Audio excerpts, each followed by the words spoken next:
बिस्मिल्लाहिर्रहमानिर्रहीम। Dear students, मैं हूं आपका केमिस्ट्री टीचर यासर बरियार। हम केमिस्ट्री फर्स्ट ईयर पढ़ रहे हैं जिसका चैप्टर नंबर 1 हमने स्टार्ट किया हुआ है और उसका जो टॉपिक हम डिस्कस कर रहे थे वो था आइसोटोप्स। स्टूडेंट्स, हमने प्रीवियस लेक्चर के अंदर आइसोटोप्स के बारे में जो कुछ पढ़ा था वो था उसके meanings, definition, similarities and dissimilarities and classification of isotopes.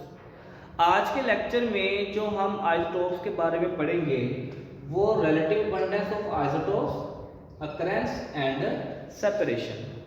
Let's start from relative abundance of isotopes. Students, relative abundance की डेफिनेशन को समझने के लिए एक एग्जांपल समझे जरा पहले। सपोज मेरे पास ये एक सिलेंडर है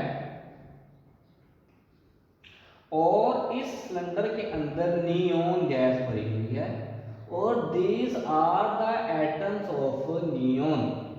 ये जो नियोन के एटम्स हैं ये 3 तरह के होते हैं, neon 1020, neon 1021 and neon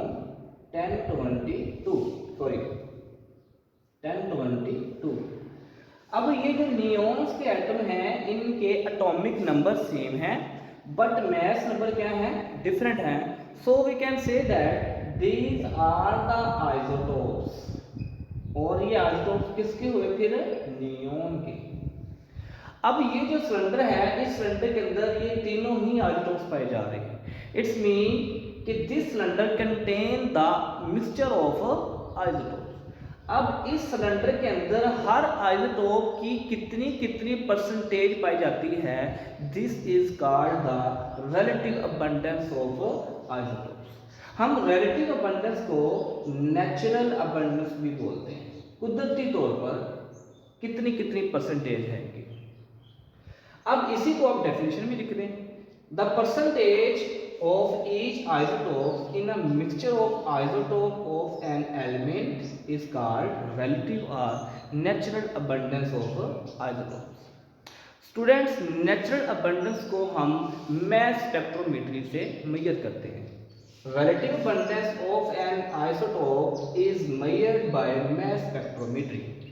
students, last बात है, the property of an element which are mentioned in a literature mostly correspond to the most abundant isotope of the element. Students, जो लिटरेचर में एलिमेंट्स की प्रॉपर्टी जो लिखी गई हैं वो उसके आइसोटोप्स में जिसकी अबंडेंस ज़्यादा है वो प्रॉपर्टी मेंशन की गई है। फॉर एग्जांपल, कार्बन के 3 आइसोटोप हैं, कार्बन 612, कार्बन 613 एंड कार्बन 614। अब इन तीनों आइसोटोप में कार्बन 612 की अबंडेंस सबसे ज्यादा है जो कि 98.893% है। इतनी परसेंटेज कार्बन 612 की है। इट्स मीन कि ये मोस्ट अबंडेंट आइसोटोप है इन दो आइसोटोप में से ये इसकी अबंडेंस सबसे ज्यादा है। तो कार्बन की जो प्रॉपर्टी लिटरेचर में लिखी गई हैं वो इस आइसोटोप की लिखी गई हैं। इसका मतलब ये है। इसी तरह हाइड्रोजन के 3 आइसोटोप हैं, H11, H12 एंड H13। अब इन तीनों आइसोटोप में H11 की अबंडेंस सबसे ज्यादा है जो कि 99% के लगभग है।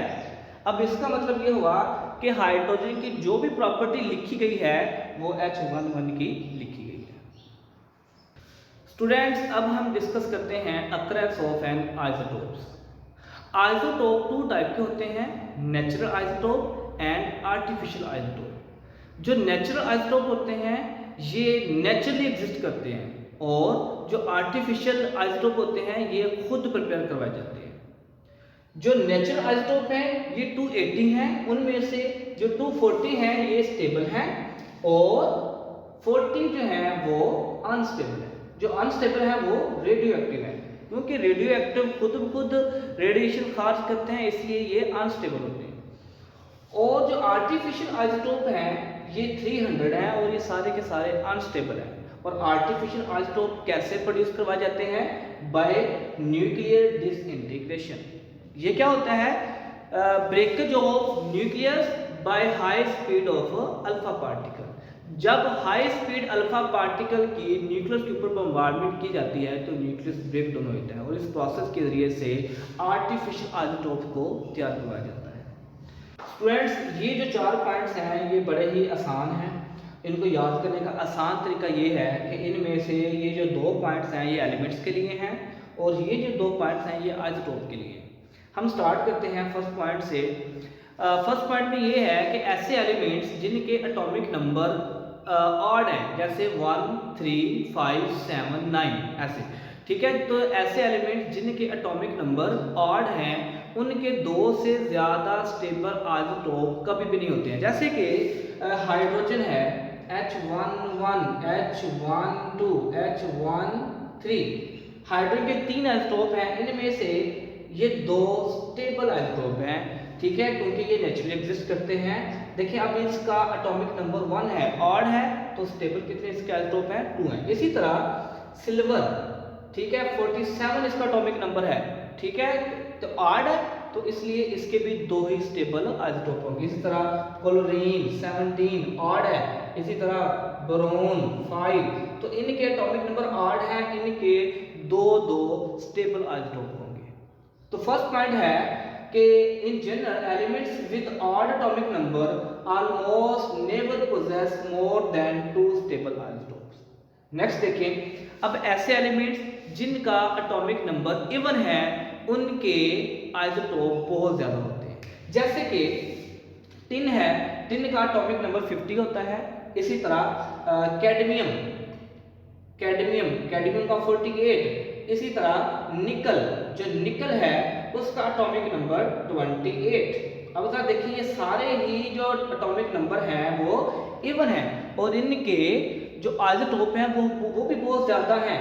जो टिन है उसके आइसोटोप कितने हैं जी? 11 स्टेबल आइसोटोप हैं। इसी तरह कैडमियम के 9 आइसोटोप हैं और निकल के 5 आइसोटोप हैं। अब जरा देखें इन सब के एटॉमिक नंबर क्या है? इवन है और इनके आइसोटोप भी क्या है? ज्यादा है। इसी तरह अब हम आइसोटोप की बात कर लेते हैं। The isotope whose mass is multiple of 4 are particularly abundant। अब ऐसे आइसोटोप जिनका मैस मल्टीपल ऑफ 4 है, क्या मीनिंग इसका? कि ऐसे आइसोटोप जिनका मैस 4 पे डिवाइड हो जाता है वो ज्यादा अबंडेंट होते हैं। जैसे कि फॉर एग्जांपल देखें ऑक्सीजन, मैस नंबर कितना? 16, 4 पे डिवाइड हो रहा है। मैग्नीशियम 24, 4 पे डिवाइड हो रहा है। 28, 40, 56, कैल्शियम, फेरिक, सिलिकॉन। अब इन सब के जो मैस हैं वो इवन है और ये किस पे डिवाइड हो रहे हैं? 4 पे डिवाइड हो रहे हैं। और इसी वजह से ऐसे आइसोटोप जिनके मैस 4 पे डिवाइड होते हैं वो क्या होते हैं?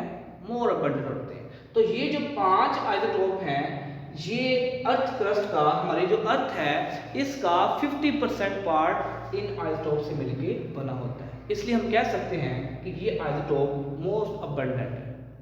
Last one, out of 280 isotope, 280 कौन से थे? जो कि नेचुरल थे, that occur in nature 154 isotope है इवन एटॉमिक नंबर। अब इस 280 में से जो 154 हैं उनका एटॉमिक नंबर इवन है और इवन ही मैस नंबर है। और जो बाकी कितने बचे? 86। अब उन 86 का ऑड ही एटॉमिक मैस है और ऑड ही एटॉमिक नंबर है। जी स्टूडेंट्स, लास्ट पे है सेपरेशन। सेपरेशन से मेरी मुराद ये है कि सपोज आपके पास ये एक कंटेनर है, इस कंटेनर के अंदर नियोन गैस है और आपने ऑलरेडी पढ़ा कि नियोन के 3 आइसोटोप होते हैं। अगर ये नियोन के एटम्स हैं और इसके अंदर 3 तरह के एटम पाए जा रहे हैं, नियोन 1020, 1021 एंड 1022, आप उन 3 आइसोटोप को कैसे सेपरेट कर सकते हैं? मेरा मुराद यहाँ पे ये है, ठीक है। तो फर्स्ट ऑफ ऑल जो आइसोटोप होते हैं हम उनको केमिकल मेथड से सेपरेट नहीं कर सकते हैं। उसकी क्या वजह है? ऑल ऑफ यू नो, हमने ऑलरेडी पढ़ा हुआ है कि जो आइसोटोप्स होते हैं उनकी केमिकल प्रॉपर्टीज सेम होती हैं। अगर केमिकल प्रॉपर्टीज सेम है तो हम कभी भी उसको केमिकल मेथड से सेपरेट नहीं कर सकते हैं, तो हम उनको फिजिकल मेथड से सेपरेट कर सकते हैं। तो कौन कौन से फिजिकल मेथड है, आप लोगों ने जस्ट उनके नाम याद करने हैं, ये आपके सिलेबस से हटके हैं, जरा उनके जस्ट आप नाम याद करेंगे, कभी कभी ये पेपर में पूछे जाते हैं।